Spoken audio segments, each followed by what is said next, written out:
So good afternoon. Thank you for joining us today. I realize we have limited time to share a great deal of information, so I'll just get started now. This meeting is being recorded, so if you're not comfortable asking questions during this meeting, feel free to contact Candidate Services and we'd be happy to discuss your candidacy in more detail. First, I'd like to introduce a few ROV staff members.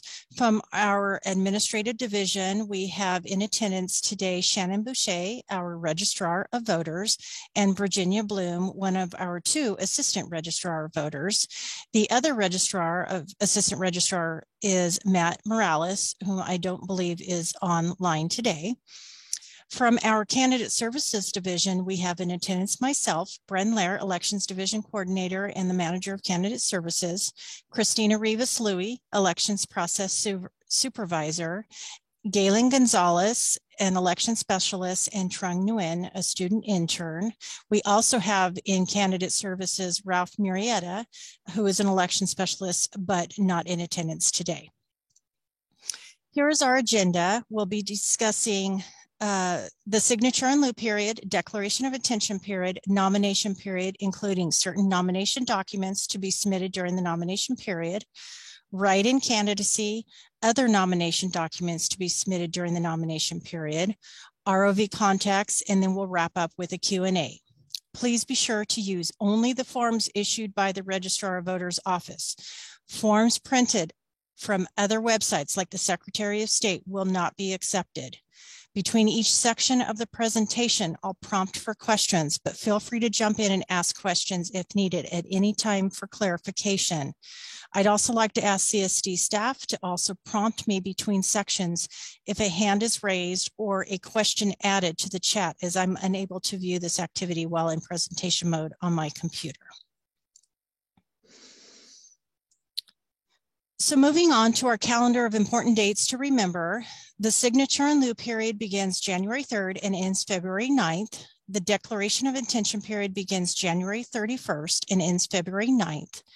The declaration of intention extension period begins February 10th and ends February 14th.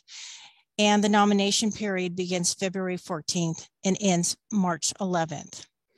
If you intend to campaign and raise funds in efforts of your candidacy, along with any semi-annual statement periods, there are two FPP pre-election statement due dates. The first due date is on April 28th for the reporting period January 1 through April 23rd, or the day after the closing date of the day after the reporting period of the last statement filed. The second due date is May 26th for reporting period April 24th through May 21st, or the day after the closing date of the last statement filed. The election day, of course, is June 7th, 2022. The official canvass of votes and certification of election results will be held on July 7th, 2022. And finally, as mentioned earlier, if you have an open campaign committee, then you'll also have a semi-annual statement due on August 1st for reporting period January 1 through June 30th, or the day after the closing date of the last statement filed. On this slide are links to useful resources. The June 7, 2022 election webpage includes information such as lists of unofficial or qualified candidates, including write-in candidates, candidates who have pulled signatures in lieu forms, the abbreviated calendar of all important dates to remember throughout the election cycle, certain candidate forms, and other links to resource pages such as the Fair Political Practices Commission website and the State of California Elections Code. Also included, which we do not have available currently, is the June 7, 2022 candidate guide. That should be coming out within the coming weeks. I'm going to stop here and ask if there are any questions pertaining to key dates and deadlines or how to access resources on our webpage. I don't see any hands up. Okay, hearing none, then I will move forward. We'll now move on to redistricting and how it will affect the signature in lieu period. SB 594 took effect on September 27th, 2021 and affects the June 7th, 2022 statewide direct primary election. It makes various temporary changes to existing law relating to candidate nominations and the compilation of registered voter data in order to accomplish the extended state redistricting deadline. These change provisions will be repealed on January 1st, 2023. A change to the signature in lieu period sets temporary timelines and deadlines to submit signatures to offset the judicial contest filing fee of $2,238.29. The SIL period has been reduced from 56 days to 38 days starting on January 3rd, 2022 and ending on February 9th, 2022. In addition, the number of signatures required to collect to offset the entire filing fee was decreased to $4,556, and the SIL value was increased to just over 49 cents. While you'll have less time to collect signatures, the filing fee will not change, so the signature in lieu value was increased to compensate for the decreased number of signatures needed to offset the filing fee. Are there any questions related to the compressed SIL timeline? Okay, hearing none, I'll move forward. We'll now discuss in more detail the signature in lieu period. Here is an example of the petition in lieu form, otherwise known as the signature in lieu or a SIL. As mentioned earlier, the SIL period begins on January 3rd and ends on February 9th. This is an optional period that allows candidates to collect signatures to offset the candidate filing fee. The candidate filing fee is calculated at 1% of the judge of the Superior Court current salary of $223,829, which is effective through June 30th, 2022. SIL signatures can also be applied toward the required 20 signatures needed during the nomination period. Elections Code 8061A states if a candidate submits an in lieu filing fee petition pursuant to Section 8106, any and all signatures appearing on the petition which would be valid under Section 8041 shall be counted towards the number of voters required to sign a nomination paper. If an in lieu filing fee petition contains a requisite number of valid signatures under Section 8062A3, the candidate shall not be required to file nomination papers. What this means is that if you are able to acquire at least 20 valid signatures during the petition in lieu filing fee or filing period, then you will not be required to submit a nomination paper, which we will discuss a little bit later during the nominations period. SIL signatures do not need to be filed all at once, but they can only be submitted during the signature in lieu period. Candidates can bring in petitions on different days during the SIL period and will check the signatures as soon as possible and get back to you in a timely manner to ensure you stay updated on the number of valid signatures collected during the SIL period. However, the ROV does recommend you submit as many signatures as possible at the same time to ensure you meet the requirement of collecting enough signatures in a timely manner to offset the filing fee prior to the deadline to submit. That is your goal.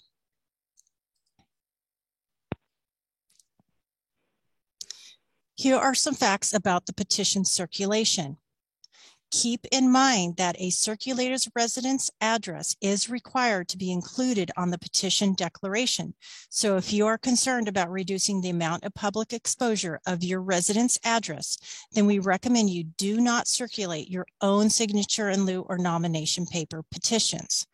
Elections Code sections 104 A, B, and C further state that wherever any petition or paper is submitted to the elections official, each section of the petition or paper shall have attached to it a declaration signed by the circulator of the petition or paper setting forth in the circulator's own hand the following: the printed name of the circulator, the residence address of the circulator giving street and number, or if no street or number exists, adequate designation of residence so that the location may be readily ascertained, the dates between which the signatures to the petition or paper were obtained.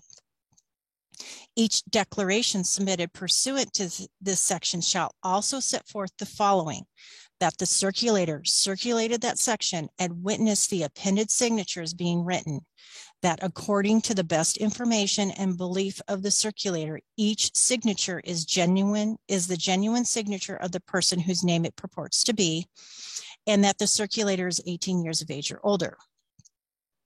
Additionally, the circulator shall certify the content of the declaration and to its truthness and correctness under penalty of perjury under the laws of the state of California.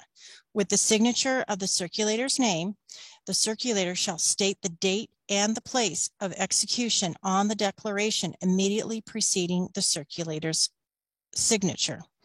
Any questions related to facts about the petition circulation or the signature in lieu period? I don't see any hands. Okay, thank you. I'll move forward. We're now going to move on to the declaration of intention period. The filing fee is due when the declaration of intention, also known as the DOI, is filed. A sworn statement of qualifications, also known as the SSQ, will also be issued and may be filed at the same time seals are pulled or at the time of filing the DOI. The ROV will accept cash, a check, cashier's check, or money order for your filing fee. Here is an example of the DOI and the SSQ. In accordance with Elections Code Section 8023A, both documents must be filed in the ROV's office not more than 14 days nor less than 5 days prior to the first day which a candidate nomination papers may be circulated or signed. This means you must have your DOI and SSQ forms filed with the ROV no later than February 9th, so that when the beginning of the nominations period opens, ROV staff can issue you nominations documents. So be sure to have these two documents filed in advance, 5 days in advance of the nominations period. When signed and filed with the ROV's office, the declaration of intention will declare a candidate's intention to become a candidate. This is a required document to be filed during this filing period, the declaration of intention period. As a reminder, this document cannot be accepted along with the other nomination documents. Additionally, no candidate for judicial office is required to state his or her residential address on the DOI. However, if you do not provide your address to an election specialist on the form, then you must provide it to our office for verification at the time the form is filed. In accordance with Elections Code Section 8023B, in the event the incumbent does not file the DOI to succeed to the same office by February 9th, 2022, then that seat goes into extension between February 10th and February 14th.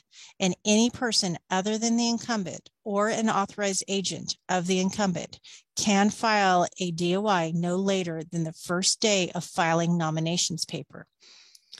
Another reminder that along with the DOI, you will be required to file a sworn statement of qualifications.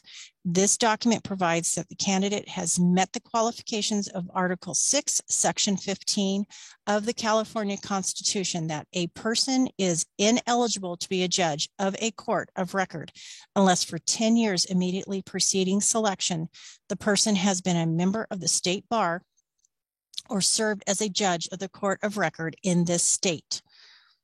Any questions about the declaration of intention period? No, I don't see any.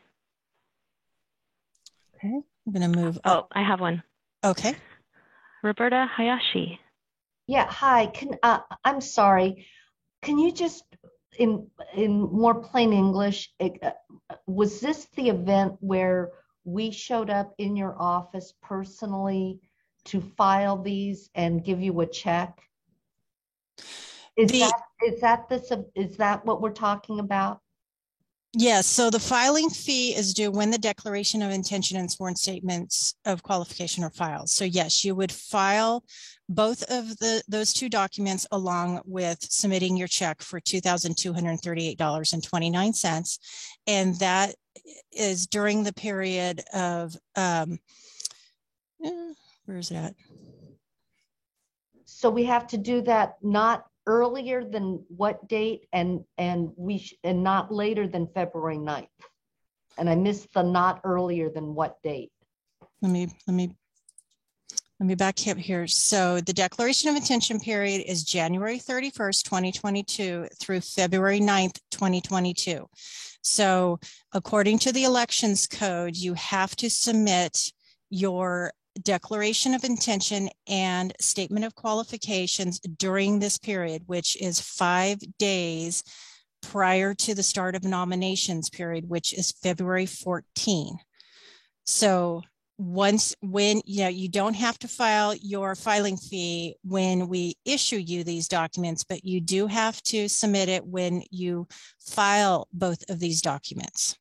So you'll bring in your filing fee of $2,238.29, unless, of course, you have been able to collect enough signatures during the signature in lieu period to offset this filing fee or a portion of the filing fee. And then we would calculate that out. And then you would submit both of these during that time frame. Okay. And I'm sorry, but I that I was late, but I just sort of missed the beginning of this. So the sequence of this is that we fill out the paperwork, we get our 20 signatures, and then we bring this paperwork with our check down to your office, or we show up in your office once to pull out these papers, get our address verified, then go and collect the signatures, and then return to your office. I would suggest that we have an off conversation. There is quite a bit of information that we can share here during this, and then we can have a more detailed conversation with you. But what would happen is you would come in, we would check your eligibility.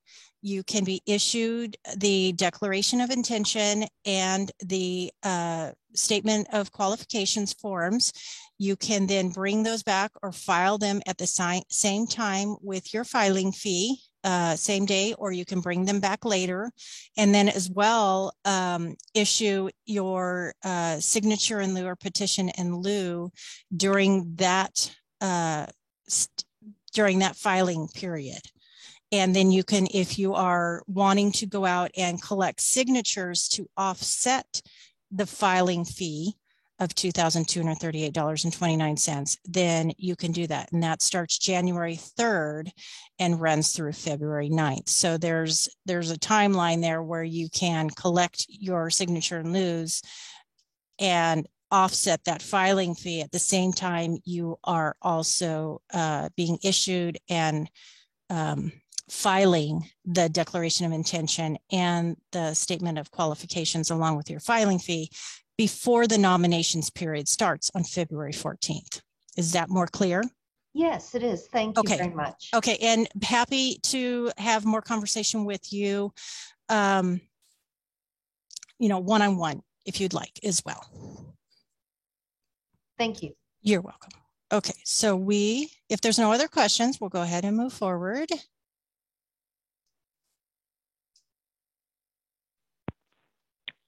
I don't see any more questions. Okay, so we're going to go ahead and move forward towards the nomination period.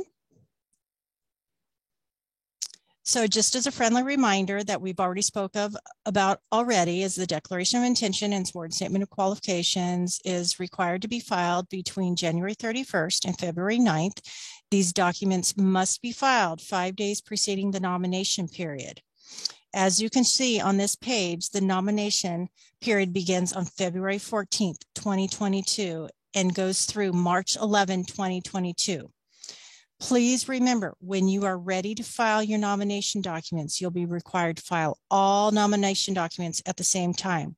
We'll go over the nomination documents required to be filed over the next few slides. I see a hand up for Joanne McCracken. Okay. Thank you. So I noticed on the 2 slides ago, it says that the deadline for someone else indicating that they want to run for that same office is no later than the first day of the nomination period. So in other words, is the period for someone who wants to put their name in against you, is that February 10th to February 14th or February 13th, something like that? They have that little small window? That's correct. So that's the extension period. So if a incumbent does not file their requisite declaration of intention or their sworn statement of qualifications by February 9th, that seat then goes into extension, and any other incumbent or their authorized agent can come in and file in the same manner. So if someone wants to challenge us or run for our seat, when do they do that? And when do we know that someone is not running against us and we're not going to go on the ballot? We will be discussing the write-in candidacy period in just a little bit, but that follows the nomination period, and we'll go into a little bit more detail on that in a few slides. Yeah. Can I just clarify this, Shannon? Huh? Hi. Just and everything Bryn said is correct. Just to make it in your minds, if you are running, you will know by February 9th, outside of the write-in period that Bryn will explain later. So as long as you've run and filed by the 9th, everybody else has to file by the 9th. Thank you, Shannon. Okay, so I'll move on to the nomination period.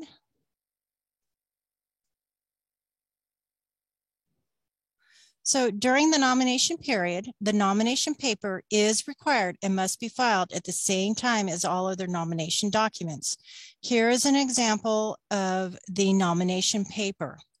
Keep in mind that it looks very similar to the petition in lieu paper, so please be sure to use the correct form during this intended nomination period. If you are not going to submit petition in lieu signatures during the signature in lieu period, make sure that when you are collecting any signatures during the nomination period that you use this correct nominations form. Keep in mind also that candidates collected the requisite, keep in mind that if a candidate collected the requisite 20 signatures during the SIL period using the petition in lieu form, then no additional signatures are required, and a nomination paper does not need to be filed with the other nomination documents during the nomination period. So again, if you collected 20 signatures during the petition in lieu period or the signature in lieu period, then you do not need to collect 20 and submit a nominations paper during the nominations period. Otherwise, you may collect up to 40 signatures and submit to the ROV's office for verification at the same time you file all other nomination documents. All signatures must be from valid registered voters in the county of Santa Clara. And again, you must obtain 20 valid signatures to qualify to be a candidate. Article 6, Section B, 16B, judges of superior courts shall be elected in their counties at general elections except as otherwise necessary to meet the requirements of federal law. An unopposed incumbent's name may not appear on the ballot unless forced on the ballot by petition to allow for a write-in candidate. We'll discuss this in more detail later in this presentation. Article 6, Section 16C, terms of judges of superior courts are 6 years beginning the Monday after January 1 following their election. Thus, your term will begin on January 2nd, 2023. If a vacancy occurs during the 6-year term period, the vacancy shall be filled by election to a full term at the next general election after the second January 1 following the vacancy. But the governor shall appoint a person to fill the vacancy temporarily until the next election. Any questions? No, I don't see any questions. Okay. I have a question. Oh, sure. Okay, so let's say you get your 20 to 40 signatures during the signature in lieu period. So I just wanted to reiterate, you mentioned something that you would not need to have any more paperwork. That would be good enough for your nomination paperwork, or would you have to have some kind of reference, some kind of report to include the signatures that you got during the SIL period? So during the nominations period, if you collected the 20, so say for instance, you collected 50 signatures, all were verified and valid signatures during the signature in lieu period, you will apply or can apply 50 of those signatures to your filing fee. 20 of those would then also apply to your eligibility to be a candidate, because you're only required to have 20 valid signatures in order to be eligible for that, to be a candidate. So if you don't collect any signatures during the SIL period, then you would need to collect signatures during the nomination period on the nomination form.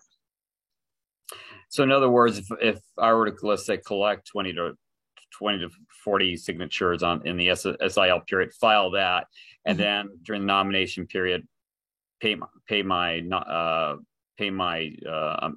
amount that I need to pay, I wouldn't need to add in any extra paperwork. You would not have to file a nomination petition in lieu paperwork during the nominations period. You would only need to file that because you have now filed it during the SIL period. Okay, thank you. So that's the only document that would be exchanged per se, that if you filed your signature in lieu or petition in lieu, you do not need to file a nominations paper during the nominations period because you have already collected the requisite number of signatures if you had the 20 valid during your signature in lieu period. Okay, thank you. Okay. Hopefully, and Ralph, this is Shannon. Just to make sure you're really clear, because she's totally saying it right. You only don't do the nomination petition signatures. You have to do everything else. So I just want to make sure when you say nomination papers, you're having the right definition. Okay. So you still have to come in. You just don't have to collect the signatures. You have to do everything else. Okay. Thank you. Okay. So we'll move on to the declaration of candidacy. So this is a required form. During the nomination period, a declaration of candidacy form, otherwise known as the DOC, is required to be filed with all other nomination documents. In accordance with Elections Code Section 8028A, a candidate shall not remove a declaration of candidacy form from the office of the elections official, and the elections official shall require all candidates filing a DOC to execute the declaration in the office of the ROV. Additionally, Elections Code Section 8028B states that a candidate may, in a written statement signed and dated by the candidate, designated person, to receive the DOC form from the ROV's office and deliver it to the candidate. If a candidate requires this form, please be sure to inquire with an election specialist. Our form, in addition to the declaration of a candidacy, allows for all other nomination documents to be issued and filed by an authorized agent of the candidate. The form also indicates that the candidate is aware that all documents, including the declaration of candidacy, must be properly executed and delivered to the ROV's office by the 88th day prior to the direct primary election, which is no later than March 11, 2022. This is the end of the nomination period. On the first page of the DOC, the candidate will include the name of the office sought along with his or her printed name, middle or last name. Please be sure to include any hyphenated names only on the last name line. So you would only want to include your hyphenated names here. Please also print the approved ballot designation exactly as it appears on the ballot designation worksheet. So where you would add here is what we'll discuss later on with the ballot designation worksheet. So that should be the same. Moreover, if you have a character-based name, please check the red box right here and fill out the character-based name from form supplied by the ROV. We'll go over that later as well. Please also fill out the section that includes addresses, telephone, fax, email, and or website information. Keep in mind that the ROV will publish one of the addresses on the ROV website. Please be sure to check each appropriate box to indicate which address you wish to be used for publication purposes. If no box is checked, the first address listed and provided below will be published. If a day telephone number, fax number, email address, or website is provided, that information will also be published. If an evening telephone number is provided and is different from the day telephone number, it will not be published and will only be used for ROV use. You will also be asked to fill out your qualifications in section 4, page 2, and take an oath of office. If you do not take your oath of office at the ROV's office, then you must have the document notarized as to the validity of your identity. So keep in mind that this information is will be submitted and providing information that the ROV will use to submit on a list that we upload to our website with regard to your candidacy. If you're coming in to submit this document in our office, the ROV will do your oath of office and we will fill out as an authorized agent of the county here, or you can have this notarized as to the validity of your identity. Any questions on that? I don't see any questions. Okay. All right, so we're going to move on to the candidate statement of qualifications. A candidate statement may be purchased for inclusion in the County Voter Information Guide, also known as a CVIG. Here's an example of the candidate statement of qualifications form. The candidate will include his or her name and office sought, as well as how he or she would like their name transliterated. Additionally, the candidate may use the second page to add a statement or attach a separate document to the form. Keep in mind that the format guides, I'll show you those here, also included with the form and require your attention to ensure you use the proper format when writing your statement. Here's an example of those format guides, along with references to respective elections code sections. So please read through this thoroughly and making sure that when you prepare your candidate statement, you aren't using bullets or all capital letters or bold facing, underlined. Those are the types of information that you should be aware of. The estimated candidate statement deposit is $2,240. That payment is due when a candidate statement is filed. Typically, that's done at the same time all other nomination documents are filed. The ROV accepts forms of payment in cash, check, cashier's check, and money order. Additionally, our fiscal division will evaluate election costs following the election. The candidate may receive a refund or be required to pay an amount over the amount of this deposit. You'll be notified of any refund or requirement to pay additional funds toward your statement about 1 to 2 months following the certification of the election. Any questions? No, I don't see any. Okay, moving on. Here's more information about the ballot designation. Sorry, I have a question. I couldn't find my unmute fast enough. On the statement that you just went over, we can decide then between February 14th and March 11th if we want to pay for one of those statements, correct? Yes, that's correct. Okay, so if nobody runs against us by February 9th, we should be okay and won't need this. That's correct. If your name stays off the ballot and nobody submits a petition in lieu statement. However, if they do, you will have an opportunity to submit a candidate statement during that period as well. Thank you. You're welcome. Okay, the ballot designation allows candidates to share with voters information about themselves. Guidelines for filling out the worksheet include no more than 3 words designating either the current principal profession, vocation, or occupation, or the principal profession, vocation, or occupation during the calendar year immediately preceding the filing of nomination documents. Words designating the city, county, district, state, or federal office or job title held by the candidate at the time of filing the nomination documents.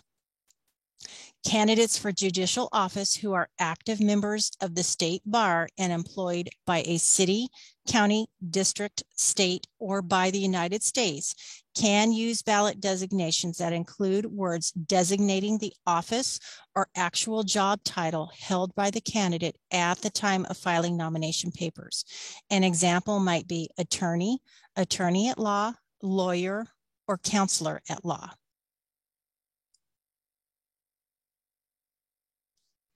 A designation made pursuant to subparagraph A of paragraph 1 or paragraph 2 of Elections Code section 1307 shall also contain relevant qualifiers if the candidate is an official or employee of a city, county, or city and county. The name of the city, county, or city and county shall appear preceded by the words city of, county of, city and county of. An example might be County of Santa Clara District Attorney. Candidates may also combine words with current principal profession, vocation, or occupation. An example might be lawyer, accountant, father. Most common ballot designations used by seated judges are judge of the Superior Court judge, the word incumbent if the candidate is a candidate for the same office held at the time of filing the nominations paper.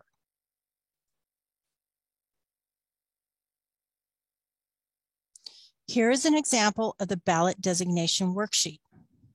You'll notice at the top of page 1 that the worksheet provides for specific instructions as follows. This entire form must be completed or it will not be accepted, and you will not be entitled to a ballot designation. Do not leave any response spaces blank. If information requested is not applicable, please write NA or use a dash in the space provided. Otherwise, the information must be provided. Please keep in mind that upon filing, this worksheet will become a public record. Please ensure that all candidate and attorney information is filled out completely. If any spaces are left blank, such as a mailing address or email address, then enter NA or a dash. Do not leave a space blank. Additionally, on page 1, you'll find a section to add your proposed ballot designation and 2 alternative designations. Please try to add at least 3 designations. If your proposed designation does not comply with Elections Code, we will review your first alternate and, if necessary, review your second alternate designation and choose which designation to be used. Most important is to fill out in detail justification for your proposed and alternate designations. For each designation, you'll have 3 opportunities to justify why you would like to use this designations. For instance, if you use lawyer, accountant, father as your proposed designation, fill out all 3 sections on page 2 to justify why each of the words in the designation is considered your principal profession, vocation, and or occupation. Provide job titles, start and end dates, employer information, and who the ROV might call to verify this information. At the bottom of page 2, you might also fill out the checklist of the 12 questions that will assist you with determining if your designation is eligible, then sign and date the form.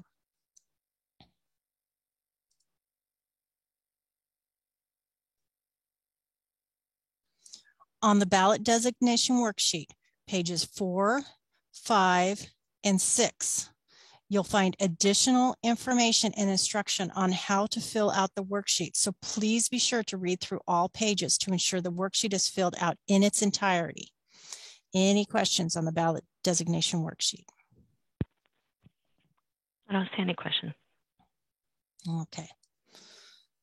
So we're going to move on then to the petition for write-in campaign.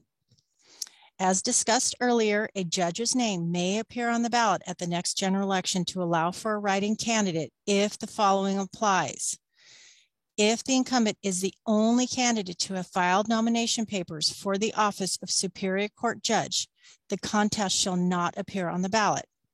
However, if within 10 days of the filing deadline, a petition is submitted to the county elections office that, 1, indicates a write-in campaign will be conducted for the office, and 2, the proponent has collected enough signatures signed by at least 1/10% of the registered voters qualified to vote with respect to the office, and 3, provided that the petition contains at least 100 signatures but not contain more than 600 signatures, then the judge's name will be forced onto the general election ballot to allow for a write-in candidate. Any questions? I don't see any. Okay, hopefully that answered the prior request. Okay, we'll now move on to discuss other nomination documents that will be issued and filed during the nominations period.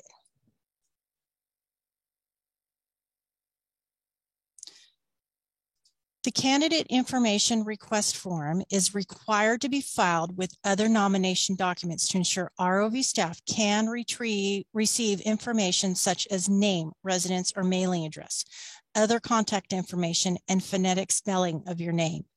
You'll receive this form well in advance of other forms, which will help us begin the process of verification and eligibility, as well as confirm certain candidate data that will be entered into our database.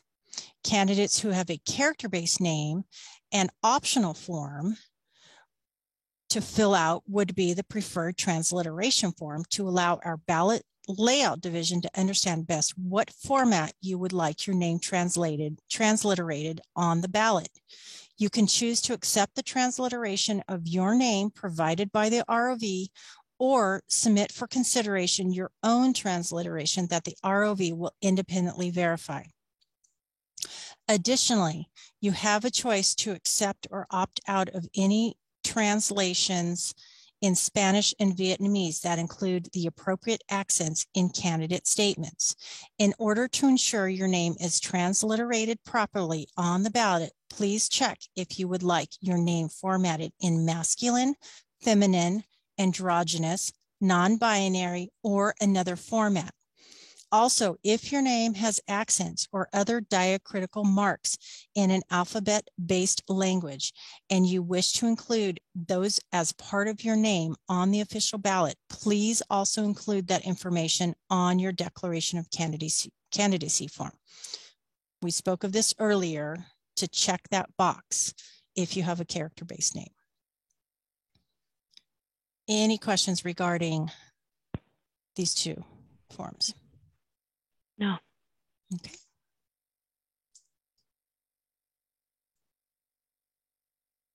All right, we're very close here to the end. The Vietnamese name accents form, also optional, allows for the candidate to choose what format their name should be transliterated, such as masculine, feminine, androgynous, non-binary, or another format. Candidates would provide the Vietnamese name characters with the appropriate accents to be verified independently by the ROV or opt out, and accents will not be used on the Vietnamese name in the candidate statement in the County Voter Information Guide.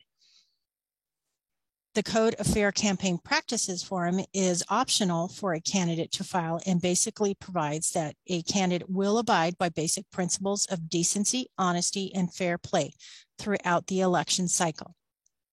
Any questions on either of these two forms? No, I don't see any.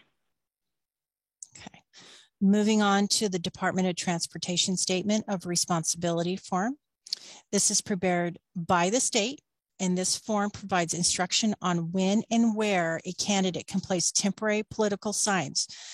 The candidate will fill out the second page, providing specific information about their candidacy in the upcoming election, and mail the original to the state with a copy to the ROV with all other nomination documents.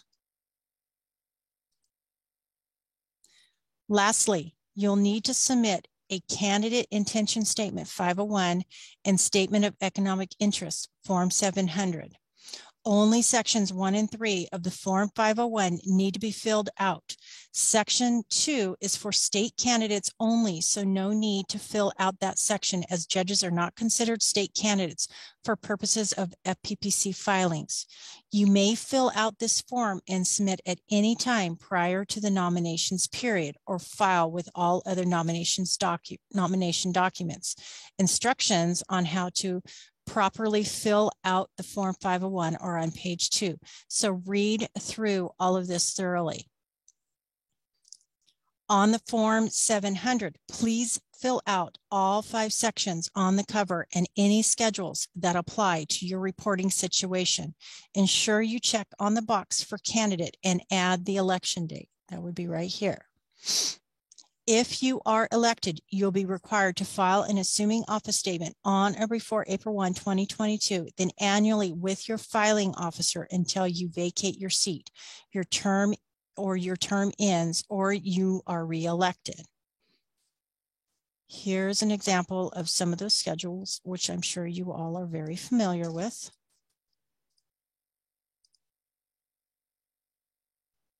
Any questions about these additional forms to be filed? No, I don't see any. Can I ask, is this an additional form 700 that we have to file in addition to the one that we do in March? Yes. So as a candidate, you would file the candidate form with the ROV, and then you would file your assuming office or annual statement with your filing official. And we file a form 700 with you even if we are not challenged or appearing on the ballot, or only if we are? That's correct. You would file as a candidate, only as a candidate with us during the nominations period. Okay, thank you.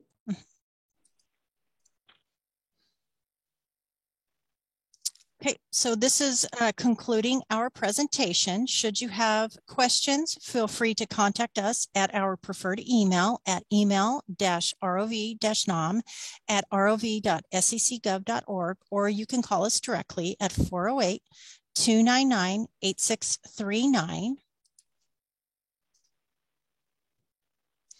And of course, thank you for joining us today. We hope that this presentation has provided useful information about your candidacy. And I will now open up the floor to any additional questions you may have. Shannon? Sure. Hi, everybody. That was an excellent presentation, Bren. Thank you. That was so informative.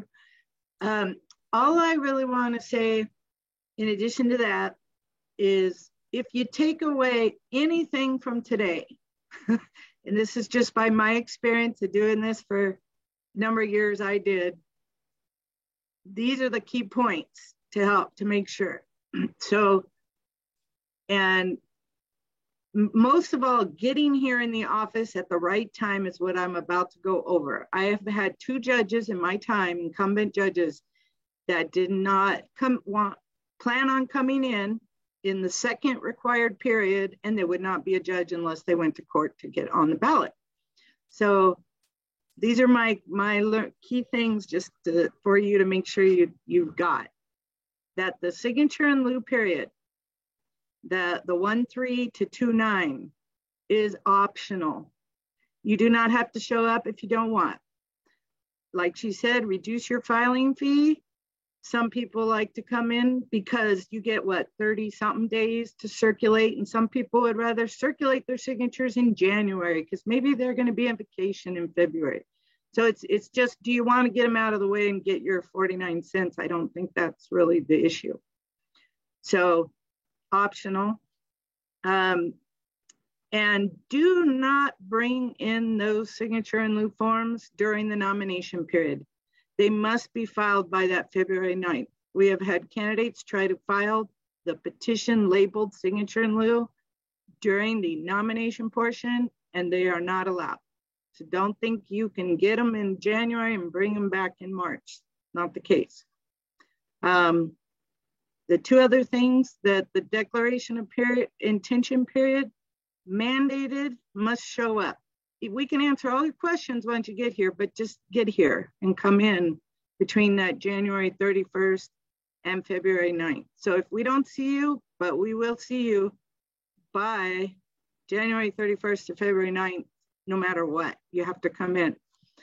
And the key thing about that is, if you just fill out her, I think it was SSOQ, Bryn, the statement that you meet, like the 10 years bar qualifications, you'll usually file that no matter when the first time, when you come in, they'll give you that form.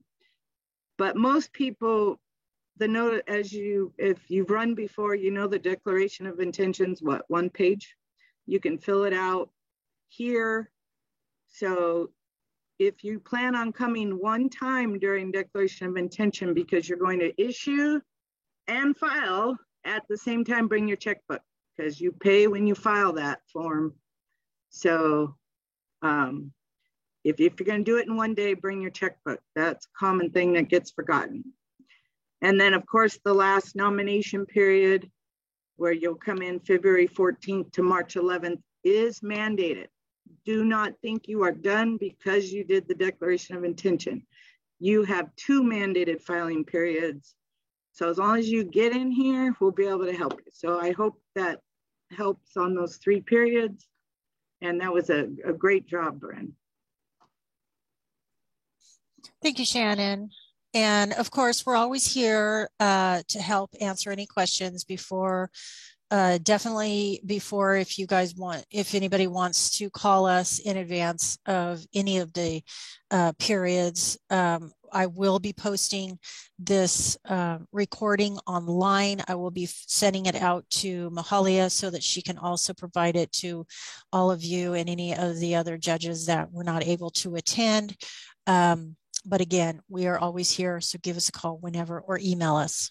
We're happy to help in any way to make your candidacy successful. I see a hand for Joanne McCracken. Okay. Are any of these forms available online, like the signature in lieu, or we have to get them all in person? You have to have them in person. We cannot put them online. Thank you. And do we pick those up beginning January 3rd, or can we pick them up before that time?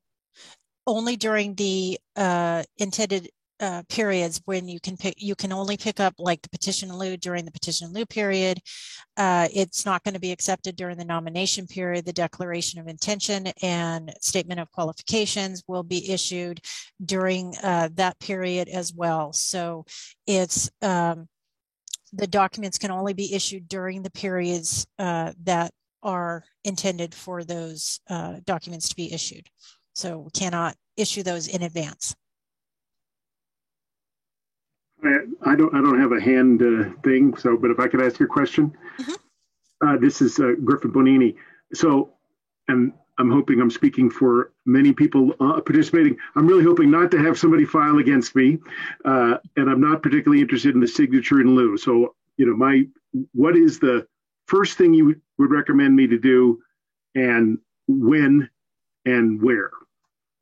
Get your declaration of intention and statement of qualifications and your filing fee submitted between that January 31 and February 9 period. So that is when you need to start that and come in and ensure that you are eligible, so that you would fill out the candidate information of qualifications form, and our staff will then review that information and ensure your eligibility, issue you the documents during that declaration of intention period. You can file you can be issued and file same day, or you can be issued and come back, but you have, when you're filing, you have to also submit your filing fee at that same time you file. But as long as you do it prior to February 9, because that has to be done 5 days before the start of the nomination period. That is like the most important thing you need to know. Okay, so in terms, but going into your office in person, meeting with one of you, there's no need to do that before January 31st if you're not interested in the signature in lieu? Correct. Okay, got it. Thank you so much. You're welcome. We have some more hands up, but first I want to make sure, Joanne McCracken, you still had your hand up. Did you still have a follow-up question? No? Okay. Next, no, I don't. Thank you. I'm sorry about that. Yes, ma'am. I see Judge Michael Clark. Thank you, and thank you for the presentation. If I recall from 6 years ago, when I last did this, your office recommended we make an appointment to come in as opposed to just showing up. Do you still recommend that, or just have a show up? You're welcome. Walk-in basis is absolutely accepted, but you can also make an appointment if it's easier for your schedule. So it's your choice. It's your preference. And if we make an appointment, who should we contact to make that appointment? Call that direct line. Let me see if I can back up.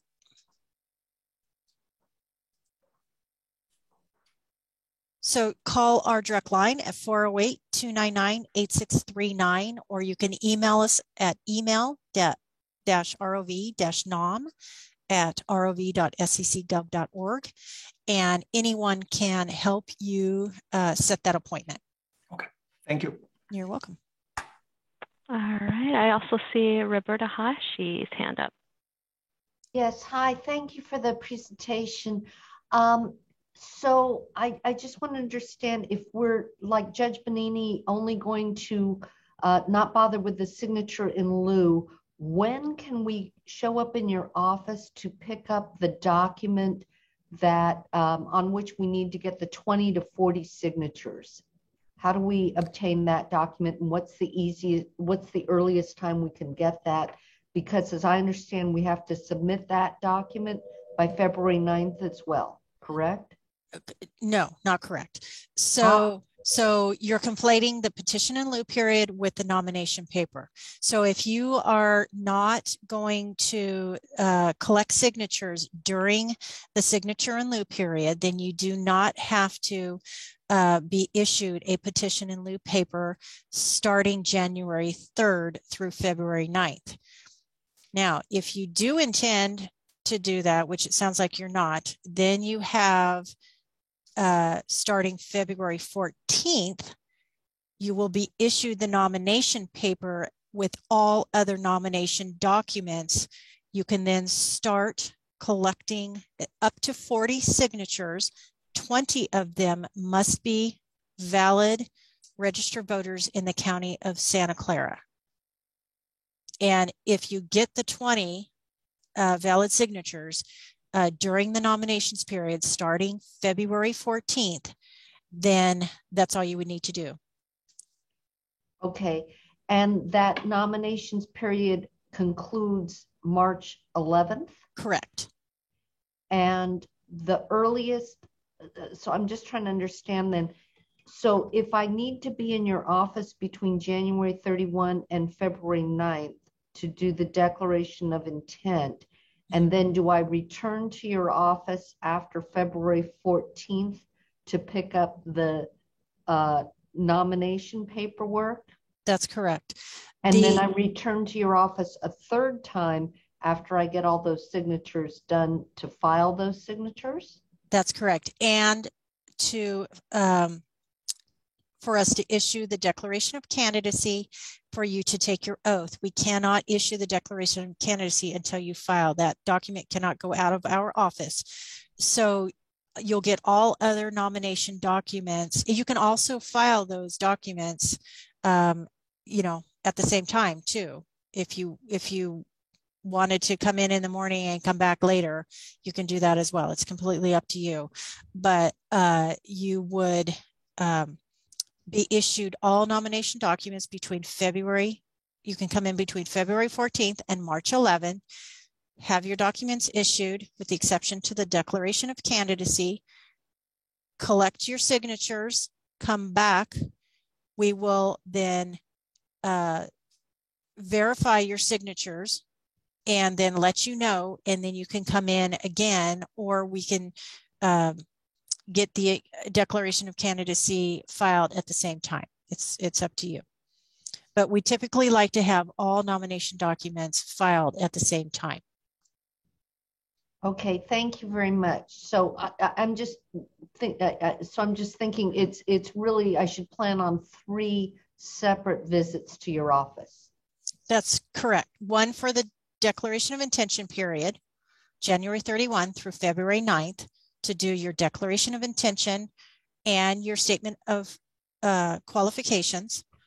And then your starting February 14th through March 11th would be your nominations period, where you would collect or be issued your nomination paper along with any other documents such as your Form 501, which typically should get completed before then. You would also need a Form 470 as an office holder if you are not intending to campaign. If you do intend to campaign and collect funds, then you would also need to submit a Form 410. And then once you collect up to $2,000, you would then submit your Form 460s during your reporting period. And then you would follow that reporting period. Okay, thank you. You're welcome. All right, I also see a hand up for Chris Rudy. Hi, thank you. So I'm clear. If you collect 40 signatures during the signature in lieu period and you submit those, the Register of Voters is going to check them out. And so you should know by February 14 if you have enough signatures to get on the ballot or to qualify, correct? Yes, for sure. Now, we typically try to get those verifications done same day, depending on where our voter registration division is at, and if there are any other petitions or something else that are impacting their workload. Usually they will allow for that type of like express checking. So we can usually get them back within a few hours up to a day. So once you do that, then you'll know whether or not you have collected the requisite number of 20 signatures. Once you get to 40 signatures and you have not been able to collect that 20, which I've not seen before, but if that ends up happening, then you are not going to be qualified as a candidate. So you can only submit up to 40 signatures, but you have to have at least 20 of those as qualified, or excuse me, as verified registered voters to qualify. Does that make sense? Yeah. Okay. And this is Shannon again. And as Bren said, we do our best to turn it around. But like 5 or 10 minutes ago, I just happened to put that in the chat about don't wait till the last minute to file, especially at the end of the nomination period when they're handling 300 candidates. You're not going to get your results in hours. Mm-hmm. So unless you've already come in and pre-checked the signatures yourself and you know you have a minimum of 20, I wouldn't wait till the end. So we just have to tell you there's no guarantee on time, especially like she said, depending on when you file. So yeah. File early. And keep in mind that you're also competing with state contests, candidates coming in for state contests as well. So we have quite a few other candidates coming in at the same time. So we do get very busy. Sometimes the lines do tend to build up. And so keep that in mind. You might want to preserve a couple of hours of your time, if not longer, to get to the ROV, to stand in line and to ask questions and file your paperwork. So that's another heads up, but do it as, you know, like Shannon was saying, try to get in sooner rather than later, because we, you know, if you're up against the deadline and you're doing everything last minute, there's a good potential or a possibility that we can't get that information completed in time, and that will knock you out of being able to be qualified as a candidate.